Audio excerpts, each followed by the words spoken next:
Thanks for joining us today. I'm Greetings. Deacon Vicki Hanrahan, Assistant to the Bishop for Synodical Life. Thank you for joining us for this Equipping the Saints webinar. At our last gathering with Bishop Joy, we had conversation about holding annual meetings, and we polled you during the meeting, and it seemed that most were getting comfortable, but others weren't quite there yet. So we decided one more round of conversation would be helpful. So this hour is designed to help answer questions about gathering in this way, things to consider as you follow our state laws holding remote annual meetings, and some suggestions for creative ways to use video conferencing technology. So we're going to open it up in a little while for that kind of conversation. It's going to be a little bit more of a free-for-all so that we can hear from one another on what we're all planning on doing with our annual meetings. But on this call today again is our Synod Vice President, Reverend Brad Pullman. He is the senior pastor at Luther Memorial in Madison. So he wears two hats that make him an excellent resource for you. He has helped out our congregations, especially after churchwide assemblies, when the model constitution changes and impacts congregational constitutions. So Brad walks our congregations through those changes. You may have been on one of the Equipping the Saints webinars in which he did that for us. So it's very important for you to be familiar with your synods, with your congregation's constitution. We'll be looking at the area that addresses how to hold these remote meetings. We do have an emergency bylaw that has been created, and Brad's going to address that. Our attorney has put that together for us. So Brad will bring that up. Secondly, how will you actually execute your remote annual meeting?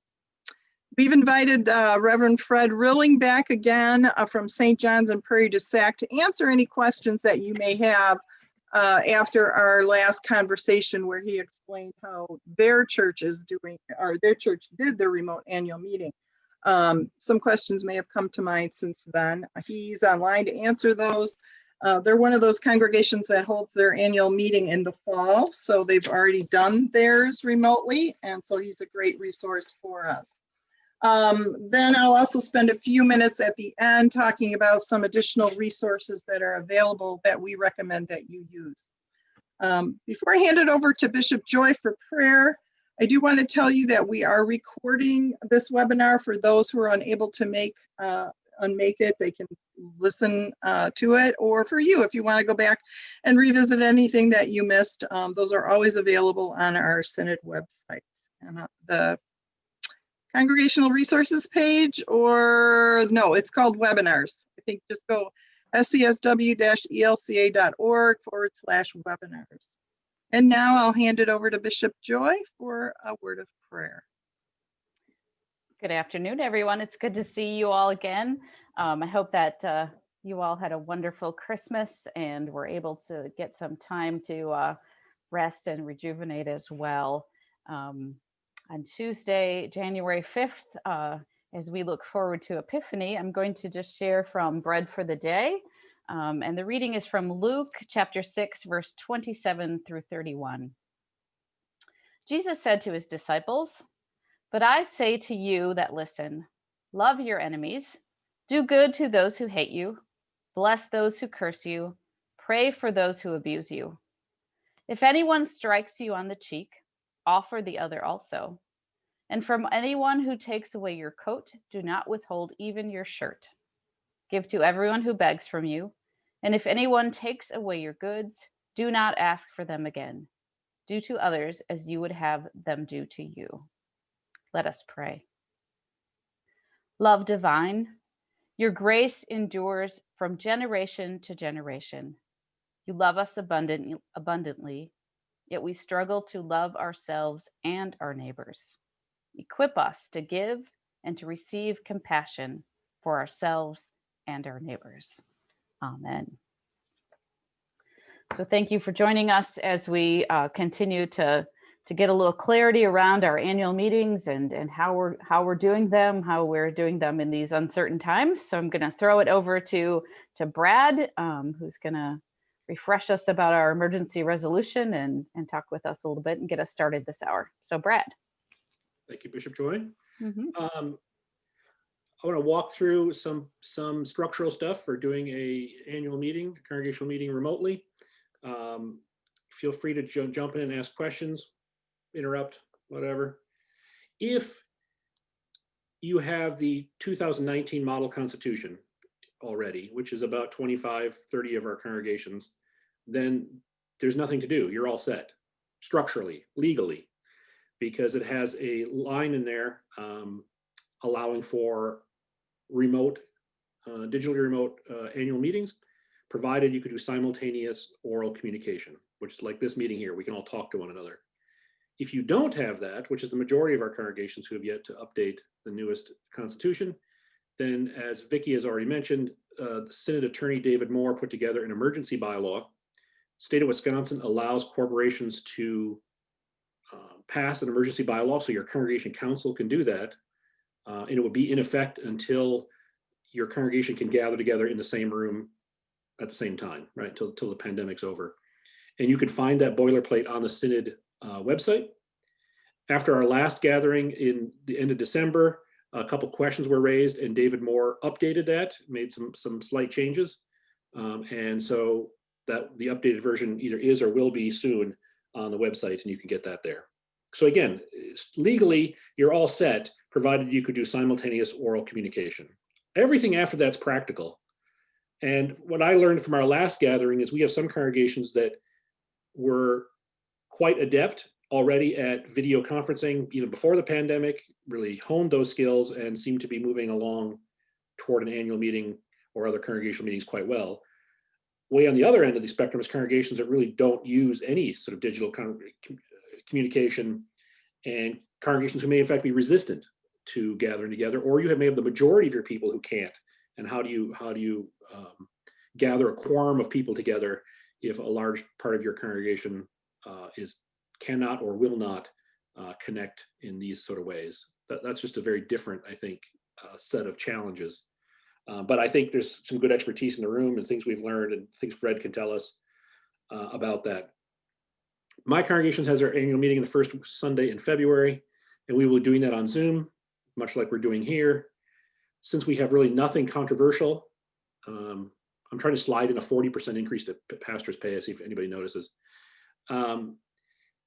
is that we can approve the budget really by voice vote, right? So if you're thinking that your annual meeting is not going to have stuff that's controversial, a voice vote, and we could do a voice vote right now with us, right? Everybody raise your hand or everybody say yes, and things can move along fairly well. If your congregation is accustomed to more contentious debate and discussion, then you need to find ways to allow for that sort of thing to happen. And Fred, I think, will have an interesting idea about some breakout rooms for that, at least that he shared last time. And so I think that partly depends on what you're looking at for agenda items for your annual meeting. There also are ways to vote on Zoom. You know, if you need a sort of quote paper ballot to vote for council members and other sorts of things, there's some nice ways to do that. We've been practicing them at our congregation. It only gets complicated if you've got multiple people on the same screen, right? And how you sort of figure that sort of thing out. But it's manageable with not too much difficulty. Any constitutional questions you all might have? Brad, a question related to the paper ballot section of situations. I was talking to a congregation last week where they have 7 people running for 6 positions, and they require a paper ballot. And their thought was, at least at the moment, to have the ballot, have the meeting on Zoom, and then allow for some time for people to bring their ballots in during that meeting to then finish out the election. And my thought to them was, I think you'll lose all kinds of people if you give them an hour to bring in their ballots. I think you'll lose all kinds of people from your meeting, and perhaps your meeting numbers will fall below the quorum, and then you're kind of in a sticky wicket at that situation, as far as I know. And so my recommendation to them was to talk to you about the possibility of having a ballot an election that can be called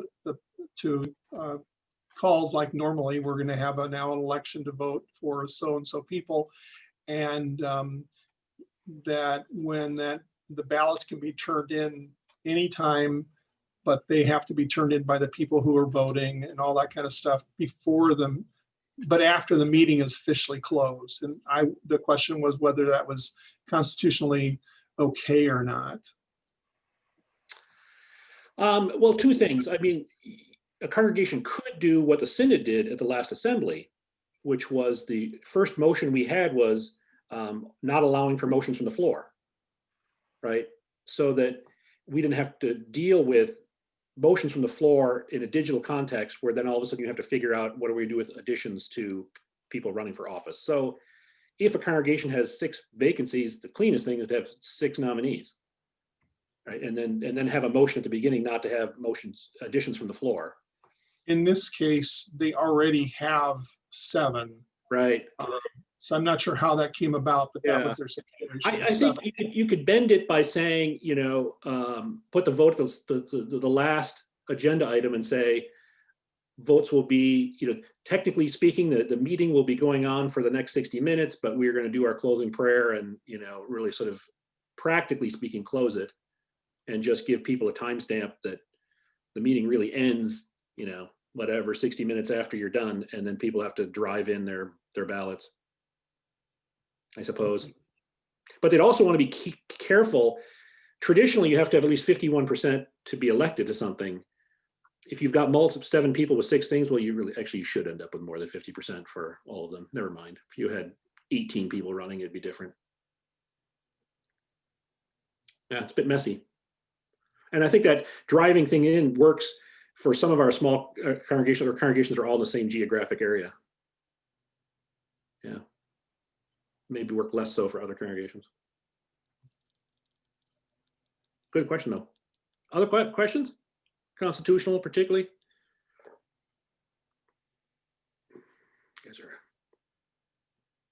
Let me ask you, since if nobody's going to ask a question, I'll ask one of you. We'll do a show of hands. Raise your hand if your congregation is yet to hold their annual meeting. And how confident are people with the process you're looking forward to setting forward? Yeah. So at this point, let's open this up for conversation. I think it's helpful to just kind of talk this through and talk about where you're at. Is anybody willing to share what their thinking is at this point of how they're going to conduct their annual meeting? And if you're stuck, maybe there's some wisdom on here. We can help you fill in the blanks, if you will. I don't want to pick on somebody, but I will. I didn't realize that Fred put a question in there about paper ballots. My understanding constitutionally is if you use Zoom, for example, to vote, that qualifies as a quote paper ballot. It doesn't have to actually be paper. It's just not it's not by voice. It's a written document in the sense that it became calculated. Well, Zoom's calculating it rather than pieces of paper. It looks like there's a question on the phone too. Oh, how do I find that? It's at the top. He can, if he wants to unmute. No, it was just he had said raise your hand, so I raised my Okay. hand. That's all it was. That makes sense. I can Thanks, lower Peter. it. we've had in other synods who have held their synod assemblies, they've also used a voting mechanism whereby people could text in their votes to a main location. And that would constitute also as a written vote. So if you have people that have both, a computer connection and could use their phone to text in their votes, that's another possible solution for you. So let me try the conversation another way. What's your greatest concern as you approach your annual meeting?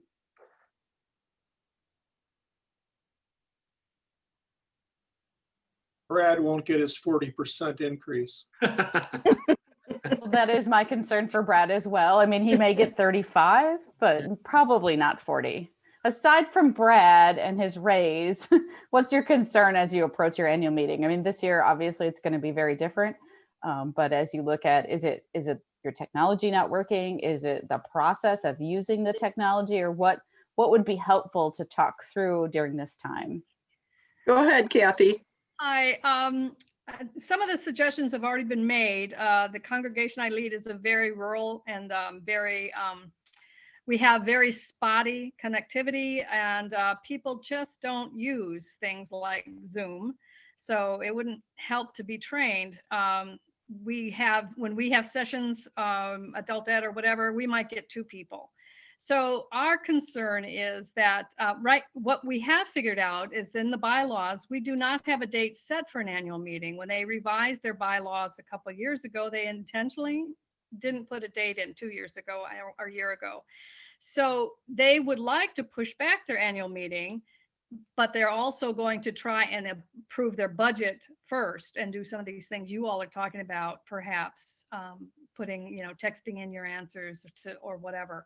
So I guess that's my concern, is making sure that we can get the votes in we'd prefer to do it either face to face or in a drive-in without being out in the cold.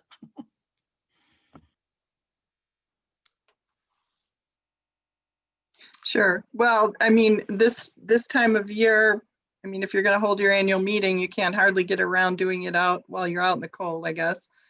And I do know some congregations are doing that as a solution. They're holding their annual meetings via drive up, and then they'll have ushers that will, go to each person's window and gather their ballot. And the important thing is that you have people doing that who know the congregants, because you want to be able to make sure that the person who's handing you the ballot is indeed the person whose ballot it is, to keep it, legal. So other congregations that have done it this way have always used their council members who are very familiar with their membership to do that.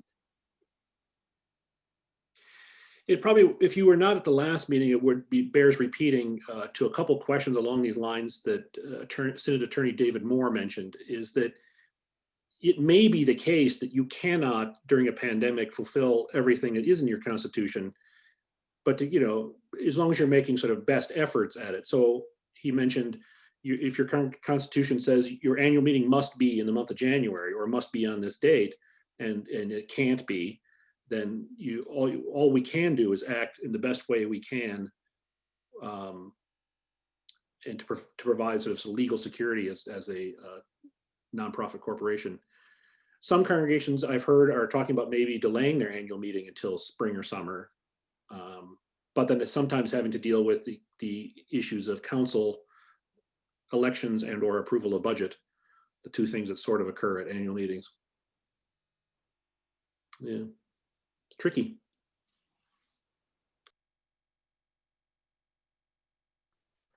I have one question. I'm Ken Harris from St. Paul Beloit. How about Facebook? I haven't heard any discussion. Our online broadcasts have been both on Facebook and Zoom, or YouTube, I mean, but not everybody's going to be using Zoom. Is there any alternative for voting on Facebook? Would you just type in a message or response during that? I know that's available on YouTube also. And I know I'm thinking that we can use the chat function in order for someone to identify a yay or nay on a particular vote, which sounds like it can be recorded and be equal to a written ballot, but it may not be quote secret as some of our congregation are used to. I'll wait for an answer. Well, I can address the chat question. If you're using the chat function in Zoom, you can chat to a specific individual, and that's what we would recommend. So whoever is your facilitator of the voting, give them that role, and then make sure everybody understands that while they're voting, if they want their vote to be confidential, then just chat your vote to that individual in the Zoom chat area. So you can make it confidential. Now in Fred's case, when they use the breakout groups for, Fred, maybe you want to go ahead and describe how you did use the breakout rooms for voting so that everybody was aware that their votes were not going to remain confidential. This is just a different approach if you don't care. I think before Fred jumps in though, I think, and to go directly to the question of Facebook though, being a different platform than Zoom. I think Facebook definitely functions differently than Zoom in that if you're doing Facebook Live, the chat function, you can't really guarantee, because you don't have the video up on your Facebook chat, you can't really guarantee that if it looks like Joy Mortensen-Wiebe is the person chatting and voting, is really Joy Mortensen-Wiebe sitting at that computer. It could easily be Darren Wiebe sitting at the computer who might not be a member of the congregation. Joy might be a member of your congregation, but Darren might not be a member of your congregation.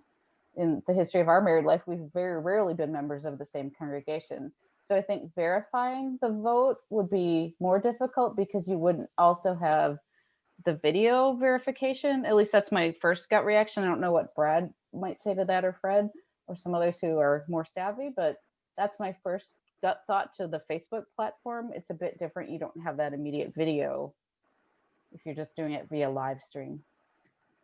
Yeah, I think you're right, Joy. I think that, again, the simplest thing will be to, if at all possible, vote by voice. Because once you now have to vote by paper, then things do get complicated along the lines that Joy mentioned, making sure the right people have and haven't voted, dealing with multiple people on the same screen, dealing with Zoom, if you're calling in or dialing in without a screen. So if you can just do voice vote, unless your constitution requires it otherwise, things are a lot easier. The other problem I think with Facebook or YouTube is buffering and lag time, and you may not all realize you're voting on the same thing at the same time. Not to mention that I don't know that you're having actually a conversation like we're having now. I don't think that, I don't know that that would meet the criteria as far as I would understand what Brad has explained for the Constitution. But maybe I'm wrong in that area, Brad.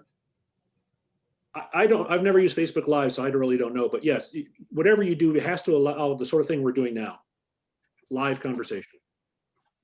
And Ken, just to your thought about Facebook, yes, lots of congregations do use Facebook Live for worship and other things. But I know as I go around and watch different worship, I can pick up Facebook Live at different points. So I may think that I'm watching your annual meeting as it's actually happening, but I could easily be 4 minutes behind where the meeting actually is. But I may think that I'm actually right in sync with where you're at because of where I jump in on Facebook. So I think unless you have a lot of training ahead of time, that's an additional thing to be concerned about, which is different than Zoom. When you come into a Zoom meeting, you're right with everyone else. There's not that. I mean, that's a little different than the lagging and the buffering. It's just a different place you come in. So unless you're savvy enough to bump it ahead or look, that's an additional training piece you would have to pay attention to. Mm-hmm.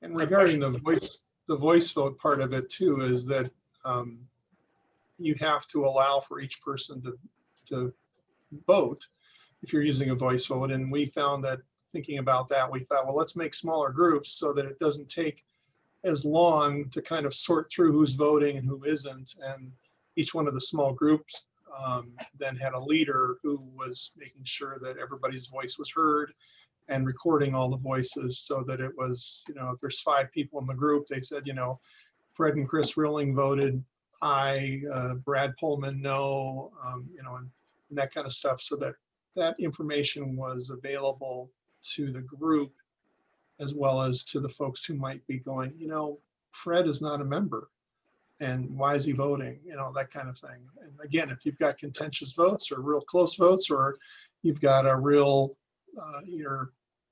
in order to have a legal meeting, you have to have 50 people, and you only have 50 people on the screen, but not all of them are members, then you don't have a legal meeting. And you have to identify those kinds of things up front. I think that from a standpoint of meeting the criteria of what's legal, that's the basic stuff. The rest of it is, as Brad has said, and our lawyer had said, our best attempts may be all we have. But if we don't have a legal quorum, then it doesn't make any difference what happens after that.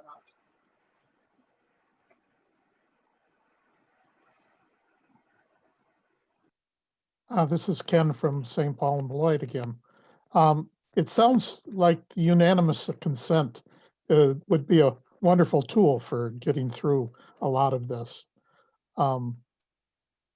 We have been holding our council meetings for several months now, since March, I guess, on Zoom. And when we want to vote yay or when I ask for a yay or ask for a nay, we wave our hands. So the person who's leading the meeting can see immediately and watch. But we only have, 9 people on the screen. So I guess a breakout group sounds good to handle that. The other issue I have are for those who can't participate on Zoom. And we've been thinking about, or I've been thinking about having our church open. And in our sanctuary, we have speakers, we can have a mic, we can have a camera, so we can show people live, and at the same time, other people at home can watch on Zoom and see the activity. I guess a blended situation for us might work well, instead of having parking lot voting or other types. Has anybody thought about having something blended that was partial live, partial Zoom? I'll wait for an answer. Just a couple things I wanted to address too. What you're talking about, Ken, is very similar to what we did for Synod Assembly when we had watch parties. So for those people who weren't necessarily really technically savvy, they were invited in. Well, actually, Brad, you had a watch party at Luther Memorial where you would sit, separate. You would sit 6 feet apart, masked, and then you would have one viewing monitor for those people, but people still needed to have their own phone in order to text in their, in order to give their votes over the technology. In this case, you could have them text in their votes. So you could do a viewing watch party for people like that. You could also do what Fred is doing in breakout rooms and take the votes on a paper ballot in that watch party room, and then have a facilitator in that location provide the results to somebody at the main site. We're doing parking lot service. And then following the parking lot service, we're having our annual meeting on the 7th of February. And at first we were talking about also providing a Zoom element to that, but we decided that didn't make sense to us because typically people come in the middle of winter, they have to drive, they have to come to the church, they have to park. And we don't allow them at that moment to Zoom in if they wish, like a year ago or 2 years ago. People have to come in person. And so we thought the same thing this year. I mean, it's still winter, it's still parking a parking lot, but now they at least can stay in their vehicles. The FM transmitter will allow us to have conversation. We'll have on a piece of paper with all the ballots on it, we'll have phone numbers of our council executive team so that people can call them in, and then they'll relay any messages any questions, any conversations someone wants to have. over the podium mic, I guess, that goes out to the cars. So we thought it would be best to just do one way or the other. So we decided to just do live and parking lot and not have a Zoom element to it, because what do we do a year from now? Do people start saying, well, now I want to Zoom in next year? We haven't done that in the past. So we thought, let's not do that this year. Interesting approach. The other thing I wanted to point out to you, Ken, too, is that if you want to take a yes/no vote in Zoom, you should use the participant area. So if everybody would go into that bottom toolbar where it says participants and click on that, you should have a window that pops up that shows the list of participants. Do you see that? Everybody see that? Now there should be a yes, no. If you want to vote, click on yes or click on no. And your votes will show up. So I'd like everybody to try that right now. There you go. So you could have a recorder at your origination site taking down all those. Eric, so Eric, you haven't voted yet. So Eric, do you want to vote in the participant area down below where it has the two heads? You click on that. And then over to the right, you vote yes or no. Jack, you look puzzled. Are you getting a window that pops up? Yep. Okay. And then down below, there's a raise hand option, a yes, a no, go slower, go faster, more. But that's where you can take a vote as well.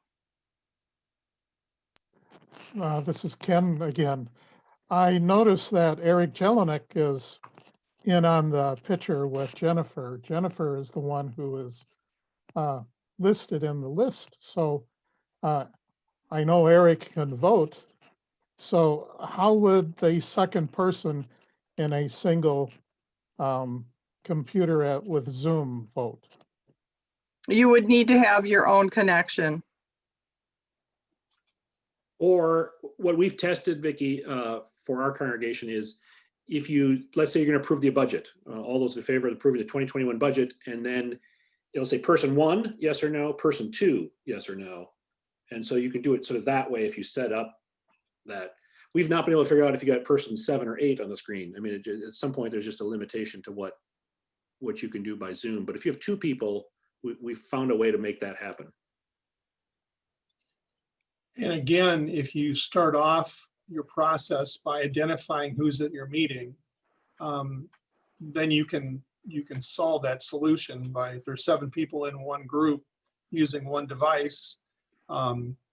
If you're going to require that all of them have a device to vote, well, then you've excluded them. So if you allow them to be on the screen and say, well, there's 7 people in our group, here's the names, and somebody pops up and says, hey, here's Fred, here's Chris, here's, you know, and those individuals are there when they vote. Again, best practice versus reality. At least you're working towards what would be a fair way to allow people to vote and be represented. So maybe in that case, a better area of the Zoom app would be the chat area where you could actually type in 7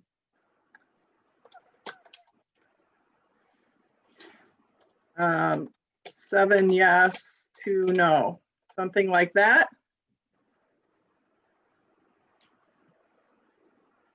Would that be legal, Brad? Or would you have to put the names of the people associated with those votes? I don't think you need the names.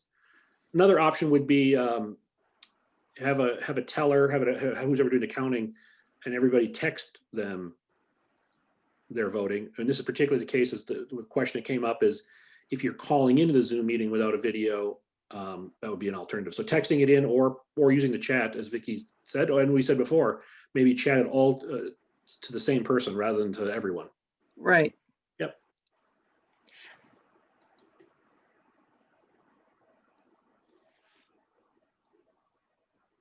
Any other ideas?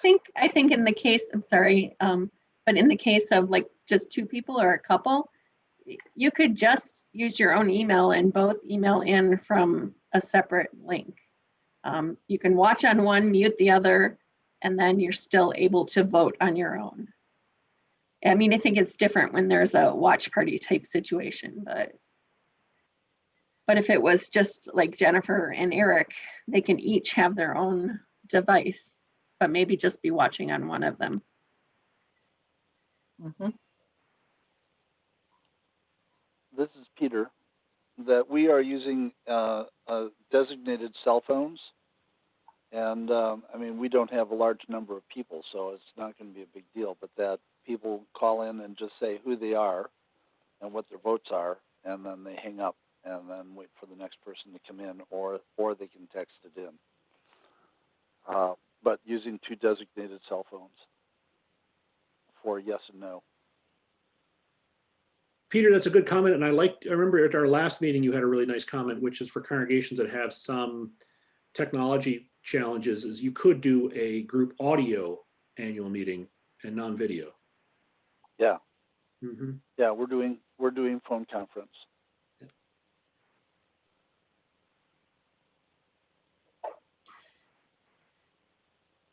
I think that's certainly workable for the smaller size ones. You know, anything, what are you, under 20, Peter? 20 people? 25. 25? Yeah, well, we'll probably have 25 at the annual meeting. Yeah, I wouldn't necessarily try to do that with more than that. I think that would be pretty tough to manage. But Yeah, I mean, I was just at a meeting that we had 75 and did it, so it's certainly possible. I know at the last meeting, someone was saying that they would beep for votes. Is that allowed, or is that something that would have to be done differently?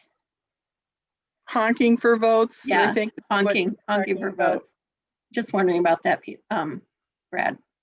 Well, I think a lot of these things, we sort of make too much out of this. If the chair says it's okay and nobody objects, then it's okay. Right? We only get into problems if somebody objects. And there might be good reason to object, don't get me wrong. But sometimes if the chair says the ayes have it, well, then the ayes have it unless somebody says, actually, I don't think that's the case. You know, so the chair is given a fair amount of leeway in whatever affirmation somebody's doing for a vote, Mm-hmm. honk, a raise of the hand, or whatever, to ascertain how the room voted. If it's good enough for sharing the peace of the Lord, then it's got to be good enough for voting. I'm wondering, and these are all our ponderings here, but I'm wondering if even the use of like red and green and white cards, like we use at Senate Assembly, you could hold up a red card out your window, and those are countable. Or a green card. That's a visual as well. Just to flash back to the car honking thing, just so the pastor, like Brad, as he's advocating for his 40% salary increase, isn't advocating for everyone with big, loud truck horns to come and vote for his issue. Otherwise, I think we'd have a problem. You know, and like, you know, all the people against it just bring their little tiny car horns. That might be a problem.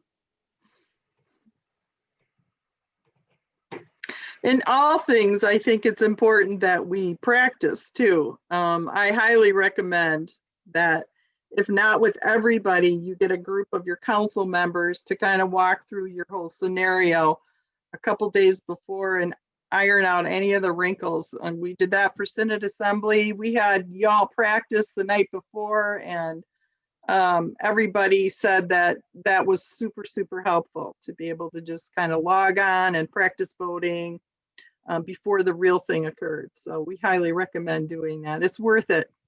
I mean, it was only an hour practice session, I think, that we did, and it really made things go a lot more smoothly the next day. And even with that, we still had a lot of questions and calls into the help desk. But had we not done that, we would have had a lot more. So when you're doing this too, you know, you might want to have somebody at your church manning a helpline for anybody who has questions about getting in. If you have a hunt sequence on your phones. Put multiple people on there to help, and give out the phone numbers for people to call if they have any questions about logging in. One thing that Vicar Lilly and I have discovered, talked about this morning, and I think it's helpful to remember, is that in this time, for the majority, I hope, of the congregations, they're going to appreciate our effort, and they're going to appreciate that we are trying to do something that is positive for the congregation, that we're trying to do something that is respectful of the congregation, that is meaningful to them.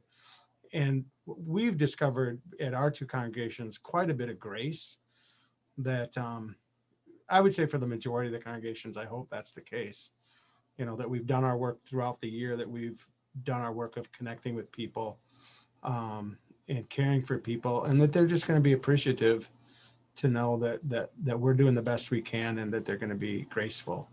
And that's my hope for the congregations that we're working at, but that's my hope for the congregations in the synod too, and I trust that'll be the case.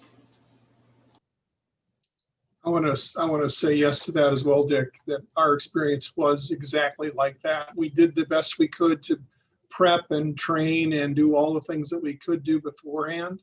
And then after we got done with the what was just kind of a standard meeting, but using Zoom and the formats that we've talked about, everybody spoke well of our process, well of our what we tried to do and how we did it. There was no one out there that was cranky about, they couldn't call in or whatever it was that made it happen. We heard nothing negative at all, only positive things. The other thing that I've heard too, when things go well, is how well you communicate beforehand. So Fred, tell us a little bit about how you communicated to your people beforehand, because I've heard you can't communicate enough, how it's going to be done. Well, we set up a number of practice times for people. We told everybody we're using Zoom.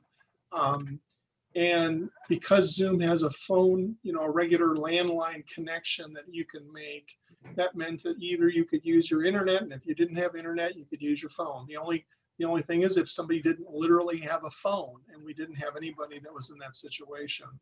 So we figured this was the best way to get as many people possibly involved as we could. But we also knew that the people who had only phones would probably make up a good chunk of folks who would not necessarily be comfortable with the process. And so we spent, and I want to call out Leah for this, she blocked out 2 hours of time on a Monday night, 2 hours on a Saturday, and different times of the day in different places, and people could call in. We sent out cards to people. We'd been using Zoom as a format for worship, so there was some prior awareness of this. But we did as much as we could to get the information out, and then we gave people opportunities to do that, as well as there were members of our congregation who said, I'll call some folks. And so we gave out, hey, call these people and make sure this is going to happen. And so we gave a bunch of names out to different people, and they made phone calls, they followed up with people. And for the most part, I think that was what made the difference of people feeling comfortable with the process. Leah, thank you, Fred. You made a comment about that I thought was helpful. Yeah, in general, in doing the practice sessions with folks, more folks are worried that they will somehow personally break whatever platform it is that you are using. And that is not true. They might disconnect themselves, but they cannot permanently, end the meeting for everyone unless if they are the host. And probably you have picked a host that is relatively comfortable with running such a thing. So the more time that you spend practicing and also reassuring people that it's going to be okay, that their vote will get counted, that we're not leaving anybody in the dust. Again, Pastor Dick talked about that grace. People are willing to extend that to you. They just want to know that they can't ruin it. Mm-hmm. Great point. This is Peter again. I was just going to say that I have a congregation where everybody has a telephone, but I have 3 members that have no long distance, and so that one of the things that we have found is we found a number of people that have 3-way calling, so that we can contact that they come into the meeting on one line and then use their 3-way calling to get the other person in.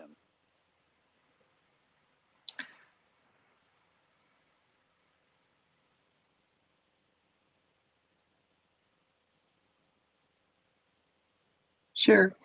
There was a day when we would say that would be really hard to hear, but you assured me that a lot of your people have volume controls on their hearing aids, so that helps it.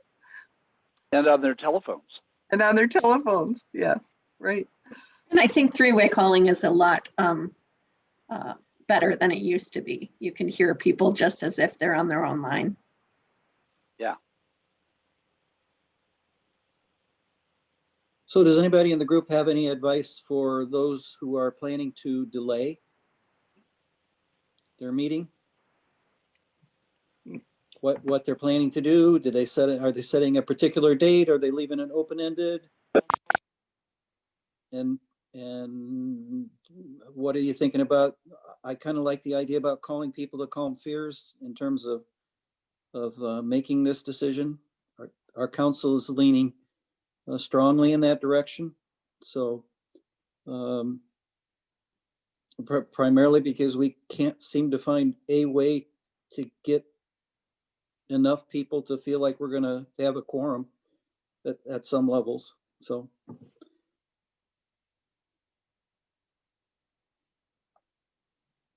Anyone else on the call decided to delay their annual meeting?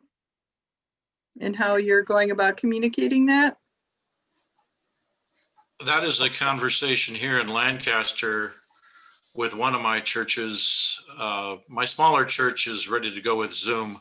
So we're going to continue that discussion at council next week. We're thinking of outdoors and delaying, but I think they're still open to Zoom as well, but they're leaning towards delaying, and the Constitution does not lock us into any time. Jack, if you do that, generally speaking, unless your Constitution says otherwise, your council members would continue to the annual meeting, even if the annual meeting is delayed. So you're really not in any work, that's not really an issue, I wouldn't think. And Thank your you. budget, and does your budget just continue as the previous year's budget, Brad? That's a good question. Most of our congregations actually don't address budget issues in their constitution. It's just, most of our congregations just operate on sort of years and years of oral tradition. This is just how we do it. There's oftentimes very little other than in a constitutional say, at the annual meeting, we will approve A budget. So if there's no approved budget, you just continue on the previous year's budget. Yep. Until you approve a new budget. Right. Okay. The nice part about waiting, Jack, is I mean, if you do it to the summer, even if there's not enough Yeah. vaccines and such, you can just meet outside. Yeah.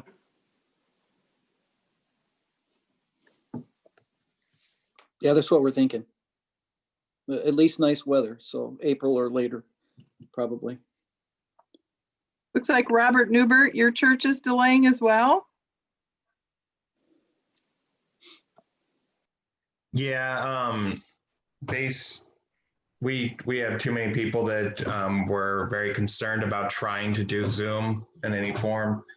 So, and with with the construction still going on until probably February or March, there was already an agreement until after construction is over to not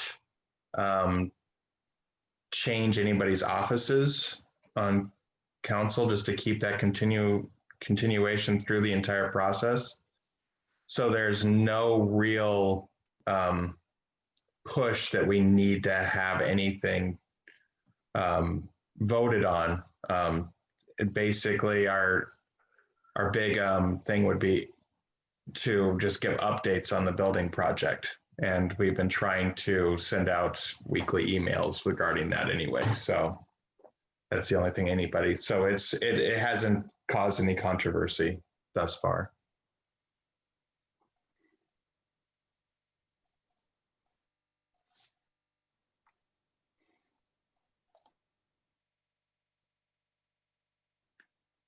Okay, well, we're at 10 minutes before the hour. I did have some other information I wanted to share with you all. But are there any other pressing questions that you have as a group here? My thought, Vicki, before you continue, is if your congregation is delaying, maybe you could just put your address in the chat, or if you know of congregations that are delaying, and then we could just start a group so that you might find ways to support each other. We can connect you.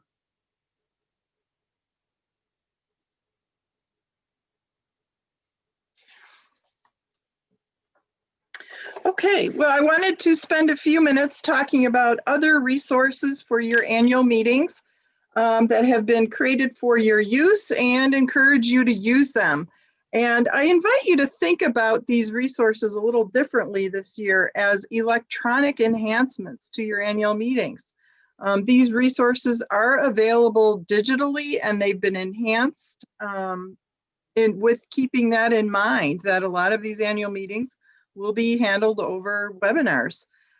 You can send these resources in advance to your members to take, maybe you want to do it so that they take a half hour before your annual meeting to get centered and ready and prepare their hearts, or maybe you want to send them a couple of days in advance. It's whatever you works out in your culture. But these resources can be found on the Synod website. But if you would like me to send out direct links to these following resources, just type your email address in the chat area and I'll do as I did last week and send the links directly to you. So the first resource is the link to the annual report cover from the ELCA. This is beautifully crafted by the ELCA. It has a message from Bishop Elizabeth Eden. It has a litany, liturgy, and it also has on the back cover, there's an inspiring reflection on the importance Paul gave on being called into the unity of Christ. So that's just a beautiful piece I encourage you to use. And even if you don't have color printers, it doesn't matter because it's digital. So people can pull it up in a beautiful, colorful piece.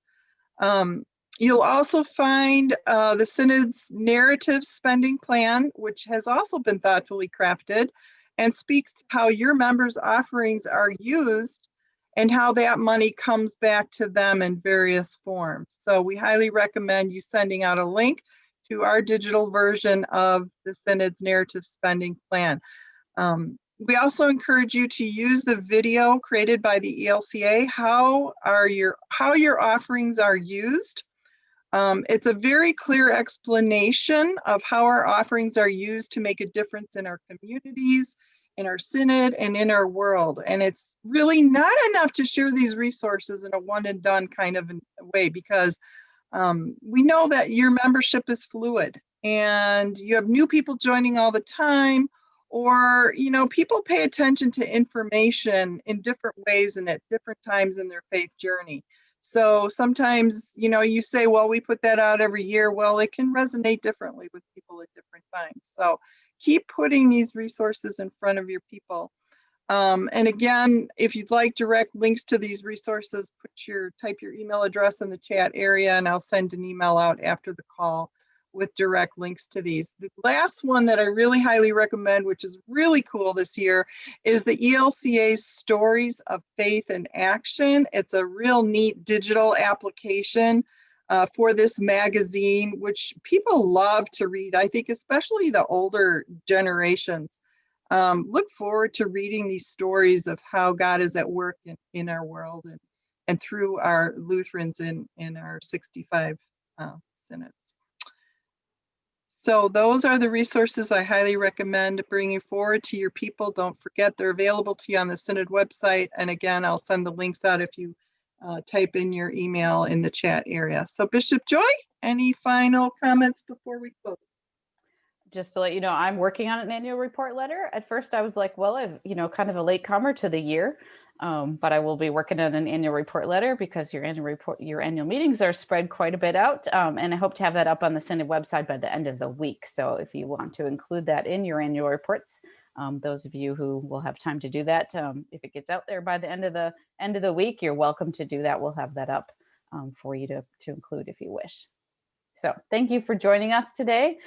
Thank you for your questions and your creativity as you go about planning your annual meetings. And I think the sentiment that was expressed that, that as you seek to be the best you can be for your congregations in conducting these annual meetings and being true to the spirit of keeping the annual meetings what they need to be and do the work of the church, then I think, your people will afford the grace for when things don't go right and the technology isn't up to par, all of those things that are bound to happen.